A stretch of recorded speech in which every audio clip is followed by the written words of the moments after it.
Շարունակում ենք ծրագիրը բարեկամներ եւ ինչպես գիտեք, հաղորդման այս հատվածում միշտ մեզ է միանում Արմեն Չիբուխչյանը, բարի երեկո Արմեն։ Բարի երեկո։ Մինչեւ քո գալը մենք Արուսյակի հետ մի փոքր վիճաբանություն ունեցանք, այն հարցի շուրջ, թե ամսի 15-ին Թուրքիա այցելելու է պարոն Պուտինը, թե ոչ։ Այո։ Ինչ ես կարծում Արմեն։ Ես ուղղակի ձեր թույլտվությամբ կուզենամ իմ մի փոքր այսպես ասեմ անդրամադիր եմ այսօր, որտեղ մեր լավ ընկերը Արմեն Հովհաննիսյանը, որը նաև այստեղ հարցազրույցներ եմ ներկայացրել, իմ YouTube-յան ալիքայով քաղաքական վերլուծաբան, շատ հայտնի եւ շատ խելացի, շատ ազնիվ հայ, ուղղակի անժամկետ վաղաժամ հեռացավ կյանքից, լրիվ այսպես ասեմ պատահական, բոլորիս համար շոկ է, ուզում ցավակցել ընտանիքին եւ եւս մեկ անգամ շեշտել, ես ճիշտ է գրառում արել եմ, բայց եւս մեկ անգամ շեշտել, որ դա հայ քաղաքական մտքի ուղղակի այս ծանր ժամանակներում խայտարակ կորուստ էր մեզ համար երիտասարդ տարիքում ես ուղղակի այսպես բոլորիս համար հանկարծամահ ընդ որում պետք է ասեմ հետևորդներին, որ ընդամենը մի քանի այս ուրբաթ-օրը ես հենց Արմեն Հովհաննիսյանի հետ հարցազրույցն էի ներկայացրել, այսպես ստացվեց վերջին իմ հարցազրույցը հենց Արմեն Հովհաննիսյանի հետ էր, մի քանի օր առաջ ենք շփվել, մի քանի օր առաջ հարցազրույց ենք արել, Հայ-Արդինի եթերում ներկայացրեցինք իր հետ հարցազրույցը եւ ցավոք սրտի այսպիսի դժբախտություն եւ ընդ որում սա ասում եմ, սա ոչ միայն իհարկե ամենասարսափելի ծանր իմ ընտանիքի համար է, որին ցավակցում եմ կնոջ երեխայի, բայց մեծ հաշվով ասում եմ, սա այս կորուստը զգացվելու է եւ զգալու է իրոք ողջ հայ ազգը, որովհետեւ հայ քաղաքական մտքի ժամանակակից իրոք լրջագույն կորուստ է։ Հայաստանաբնակ էր։ Այո, այո։ Իսկ վերադառնանք մեր թեմային, ուրեմն տեսեք, ամսի 15-ին ուկրաինացիները կարծում են, որ Պուտինը չի գնա։ Ես ուկրաինական մամուլը հետևում եմ, իրենք էլ բան չեն, բայց կանխատեսումները ուկրաինական քաղաքագետների եւ այլն, որ այդուամենայնիվ Պուտինը փորձելու է ժամանակ ձգել, բայց որպեսզի հասկանանք հավանականությունը, պետք է հետ գանք մի փոքր առաջ հասկանալու, իսկ ինչ տեղի ունեցավ, իսկ ինչու կգնա կամ չի գնա։ Հիմա մենք փորձենք, ես փորձեցի այսօր հասկանալ, մի քանի ուկրաինական էքսպերտների լսեցի, իհարկե չեմ պնդում իհարկե 100%, բայց ավելի շատ հակված եմ, որ չի գնա Պուտինը։ Հիմա ինչ տեղի ունեցավ, տեսեք, մայիսի 9-ի շքերթից հետո, ուրեմն անմիջապես Կիև ժամանեցին Մակրոնը, Ֆրիդրիխ Մերցը, Էմանուել Մակրոնը, Կիր Սթարմերը եւ Լեհաստանի ճանապարհին կոկեին անելով ըստ Զախարովայի, ըստ Զախարովայի, այո, ընդ որում դա արդեն հերկվել է, ընդհանրապես անձեռոցիկ էր, այո, աբսուրդ է, արդեն Էլիզեյան պալատը երևում է թե ռուսական ռոպագանդան ինչ աբսուրդի աստիճանի է հասել։ Հավատացեք, հավատացողներ կլինեն։ Ուղղակի սեղանի վրա ես նոր էդ է ասեցի, անփույթ գցած էր անձեռոցիկ, մի քանի միլիոն ռուս նստած, вот եվրոպեացի բան։ Այսինքն երկրին գերտերության նախագահ է եվրոպական։ Բնականաբար այսպես ասենք ինչի համար էր օգտագործել այդ անձեռոցիկը, գցած էր անփույթ, բնականաբար վերցրեց պայծ, որտեվ տակտ ունի, բան ունի, հա։ Մերսն էլ նստեց Գերմանիայի կանցլերը դեմը ինչ-որ մի գտալա դրած, բնականաբար չեր ուզենա, որ այդ վիճակում, հա, իրենք ուղղակի այդ դիվանագիտական ասենք ուրեմն այդքան անվտանգության ծառայությունն այդքան բան են լրագրողներին թողնելուց առաջ, ասենք հա, էլի կոկեինը սես պետք է գցած։ Իրանք 3 օր իրար ճանաչում են, ասենք կոկեինը շատ աբսուրդ, ինչ խելքի։ Էն էլ իրար դիմաց, չէ, ասենք եւ դա աբսուրդ։ Զուգարանում բան չի ասես։ Հա, բայց ես ասեմ, այդ ռուսական քարոզչությունը այտենց էլ տարածվում է, այտենց էլ ես Հայաստանում հասկացա։ Էլի միլիոնավոր ռուսներ հավատում են, որտեվ իրենք արդեն են հավատում, ես վստահեցնում եմ։ Հիմա գիտեք ամենահեշտ բանը որն է, ամենագրավիչ կոնսպիրոլոգիան։ Մարդիկ են, որ ուզում են, սիրում են դրան հավատալ։ Դա ավելի հետաքրքիր է։ Այս Ֆրանսիայի ղեկավարը։ Հասկանեք, դա մարդու ուղեղը այդպես է աշխատում, շատ իհարկե կպատմեն, տեսար, բան խոսալու բան կա եւ այլն։ Իսկ մեր Պուտինը հետաքրքիր չի, որ մի հատ ինչ որ անձեռոցիկ է գցած եղել։ Հետաքրքիր է, որ դա կոկաին է եղել, հասկանում եք, որ մեկը, իրականում ասենք դա իրաց հետաքրքիր չի, դա ճիշտ չի, կարևորը այդ մեկ լսել են միտեղից։ Կարան, ասма, ցիտեն, հա, կարան ասма հիմնավորեն, որ իբր տեսեք, էսի ասել է եւ այլն։ Հիմա ցավոք սրտի այդ տենց էլ աշխատել է ողջ ռոպագանդան ռուսական։ Հիմա տեսեք, որից հետո վերջնագիր է ներկայացվում Պուտինին։ Եվ ընդ որում ես մի քանի արևելյան Եվրամիության կողմից։ Այո, Եվրամիության կողմից։ Եվ իրենք զանգում են Թրամփին։ Այդ նույն ժամանակ վերջում։ Վերջնագիրը ներկայացնելուց առաջ վերջնագիրը համաձայնեցվում է Դոնալդ Թրամփի հետ։ Սա շատ կարևոր դրվագ է, որից հետո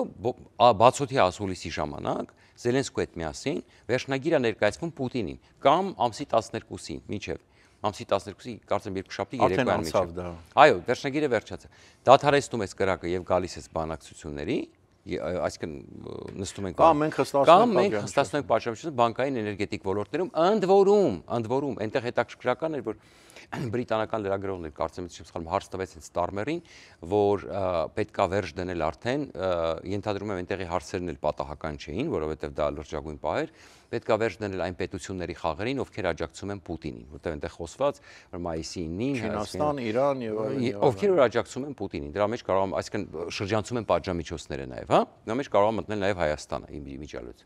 Եվ ուրեմն որպեսզի էֆեկտիվ լինի, այսինքն բարձրաձայնվեց նաեւ, որ պետքա փակել է եւ բնականաբար Ստարմերը արձագանքեց, որ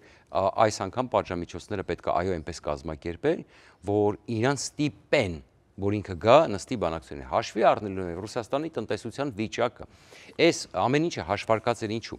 որովհետև հիմա նավթի գները ընկնում է միջազգային շուկայում եւ բավականին կտրուկ է ընկել վերջին 2 ամիսների ընթացքում։ Ռուսաստանի բյուջեի եթե չեմ սխալվում 30-ից 40% այսպես բանով ասեմ, ես այսպեսի օրինակ բերեմ, Ռուսաստանը իր հաջորդ տարիների բյուջեն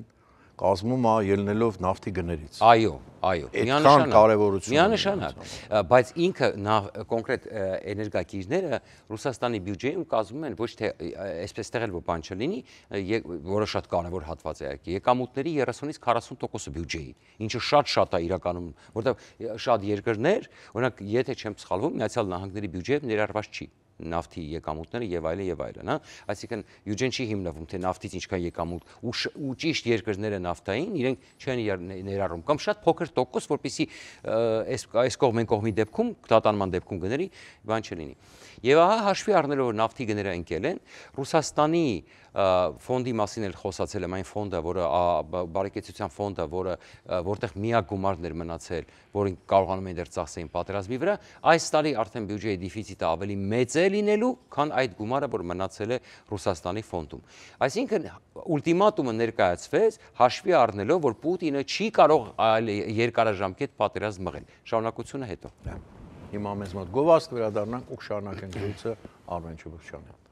Բայդուբայ դաթեյեմ, այո, Բայդուբայ դաթեյեմ։ Դարձեք անշարժ գույքի սեփականատերը Դուբայում Բայդուբայ դաթեյեմի օգնությամբ եւ մենք ապահովենք Արաբական Միացյալ Էմիրությունների ձեր ռեզիդենտության քարտը։ Արաբական Էմիրություններում առանց տոկոսագումարի ձեռք բերեք անշարժ գույք սկսած $140,000-ից, ստանալով մինչև 15% եկամուտ Բայդուբայ դաթեյեմի օգնությամբ։ Մեզ հետ կարող եք կատարել եզակի ներդրումներ Mercedes-Benz, Bugatti, Burj Khalifa եւ Դամակ ճարտարապետական գլուխ գործոցներով հայտնի Emar եւ Bingatti-ի հեղինակավոր կառուցապատողներին պատկանող անշարժ գույքի շուկայում։ Կատարեք ձեր ներդրումը ֆինանսական ժամանակակից երկնաքերերի, շքեղ հյուրանոցների, ոսկեփայլ լողափերի եւ ֆինանսական բարձունքներ նվաճելու քաղաքում։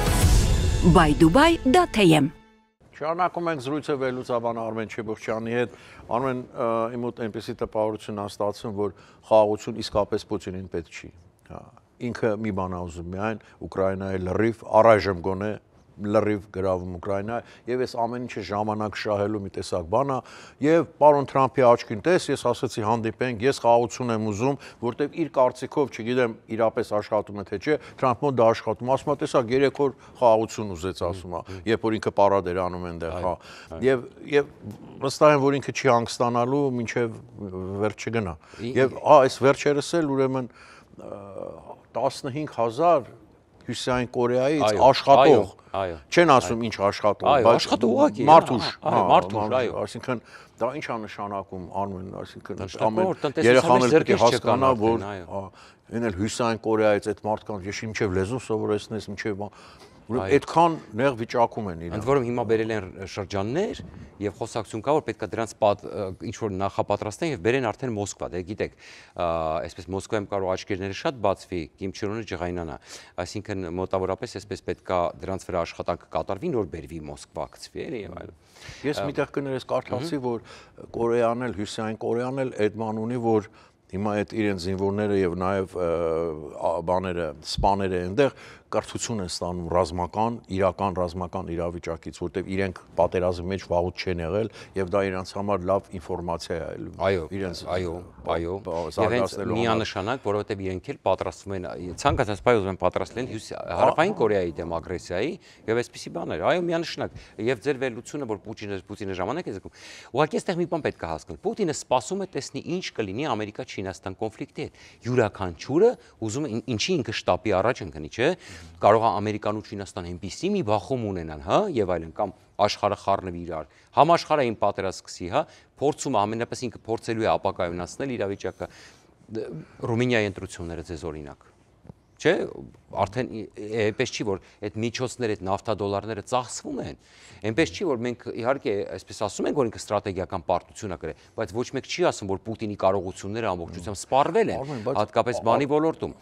եւ Չինաստանի հետ միասին Չինաստանի հետ, իսկ այն ինչ որ հիմա ինքը անում է, ինքը արդեն Չինաստանի համաձայնությամբ որովհետև դառնա վասալ է Չինաստանի, Չինաստանի օգնությամբ արդեն կարողանում է ինչ որ բաներ խառնել ու անել։ Եվ հետաքրքիր էր այսօր, ուրեմն Չինաստանը այդ որ պայմանագիրը ստորագրեցին այդ ընդհանուր, այնտեղ առաջի անգամ պատերազմ էր նշված ռուս-ուկրաինական եւ ինքը դրա տակ ստորագրեց Պուտինը։ Այսինքն պաստորեն ընդունելով որ բանը պատերազմ արդեն ոչ թե կապիկություն է։ Ուրեմն բոլոր այդ մարդկանց, որոնց դատապարտել էին պատերազմ անվանելու համար, բանտում են պետք է արդեն բաստողեն ձերբակալեն, հա։ Ճիշտ է, այո։ Եվ ձեր վերլուծության հետ համաձայն եմ, ինքը այո, ինքը ուզում է, եթե ոչ, ինքը հասկանում ինքը չի կարող ամբողջ Ուկրաինան գրավի։ Ինքը գոնե ուզում է քաղաքական, ասեմ ձեզ, ինքը հասկանում է ռազմական ճանապարհով դատապարտված է։ Ինքը ուզում է հիմա դիվանագիտական ճանապարհով ստիպի Թրամփին վերցնել ուրեմն քաղաքական իշխանությունը Ուկրաինայի վրա։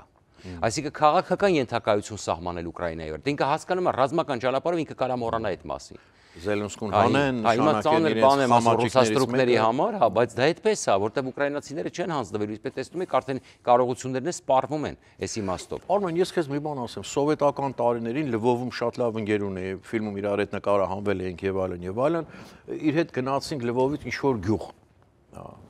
Ասեց, այստեղ ռուսերեն չխոսես, ասեց կարող է մեծ խնդրեմ լինի։ Ես խոսում եմ սովետական տարիներին, այդքան Ռուսաստանի նկատմամբ ատելություն ունեին։ Որտեղ իրենք շատ են տուժած Ռուսաստանից։ Դե պատկերացրու հիմա այս ամեն ինչից հետո։ Գիտեք ինչքան տեղահանում ու ցեղասպանական գործողություններ են արել։ Գոլոդոմորից բռնած եւ այլն, գիտեք դա բանը, սովից եկել են բերքը հավաքել են գյուղացիների, տարել են սովահար են արել մարդկանց։ Եվ այստեղ մի կարևոր բան ասեմ։ Պուտինը հասկանալով այդ ճնշումը, արագ եզրափակելով թեման ասեմ, ինքը առաջ ընկավ հասկանալով, որ ինքը չունի այդ ռեսուրսը այսօր ուղակի մերժելու, ինքը առաջ ընկավ առաջարկելով, որ եկեք ես հասկացնարկելով, բայց պատվիրակություն ուղարկել Ստամբուլ։ Բայց այստեղ Զելենսկին արեց փայլուն խոտ, ասեց ես եմ գալիս, եւ սպասում եմ ձեզ այնտեղ։ Ես սպասում ձեզ այնտեղ։ Եվ հիմա հասկանանք տեսնենք, որքանով հիմա Պուտինը կգնա եւ զարգացումները շատ հետաքրքիր են։ Այսօր ձեն չի հանել, բայց հրադադարներ չի։ Եվ մի բան էլ կա, այնտեղ խոսք կա, որ այդ հանդիպում պիտի ուղիղ տրանսլացիա լինի, ամբողջ աշխարհը տեսնի ինչ են խոսում։ Այո, ասեմ ձեզ ավելին, Զելենսկին Պուտինը ցանկանում էր գնդակը Զելենսկու դաշտ ուղարկել, Զելենսկին շատ արագ գնդակը փոխանցեց եւ հիմա ինքը պետք է պատասխանի։ Եվ կներեք վերջում անպայման մենք մեր եթերային ռեժիսորին խնդրենք ուղղակի մեր ընկերոջը Արմեն Հովհաննիսյանի նկարը